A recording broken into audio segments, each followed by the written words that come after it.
How's it going everyone? Kenra here, and in this video, we'll be taking a quick but closer look at another new open world survival crafting game that recently came out, and that game is called Nightingale. If you've been struggling through the beginning of this game, you might feel like throwing in the towel. Despite its beautifully crafted world and impressive technology, the game falls short in many areas, as I've reached what looks like the endgame after 40 hours of grinding through menus, mediocre combat, and repetitive tasks. I can't help but feel a little bit disappointed. The game has a bit of a different setting than what is usual in this genre.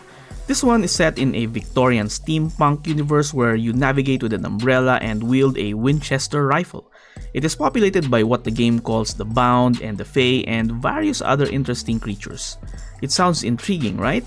Well, it is until you actually start playing. One of Nightingale's biggest issues is its unnecessary complexity. From the abundance of useless items cluttering your inventory to the convoluted crafting system, the game feels needlessly bloated. Don't be surprised if your base ends up with so many chests for storage. And when I say many, it could actually reach 100, and I am not kidding. Also, simple tasks like equipping tools become tedious chores. Why, you may ask? Well, picture this. You can only equip 5 tools at a time in your primary hotbar. Now, there are more than 5 tools you need in order to do your usual tasks. So, if the other tools you need are not equipped in your primary hotbar, you will have to go into your inventory to switch tools into your primary hotbar. Hopefully, they can implement a way to extend this, like, for example, pressing a combination of control and number key to switch to a secondary primary hotbar. As for the combat in Nightingale leaves much to be desired. Weapons feel clunky, enemies are erratic, and boss fights often glitch out. Despite some unique mechanics usually on bosses, which is par for the course nowadays anyways, combat, at least for me, ultimately boiled down to mindless button mashing. Also, somehow, I find that I always favored melee weapons over ranged weapons in this game. Not because I like melee combat, I am actually quite the opposite on survival games, but because I find range to be either inferior or ineffective in this game. And then there's the endgame, or what feels like the endgame. It revolves around completing vaults, which are split into combat, puzzle, and boss fight zones. These vaults offer a chance to farm endgame gear.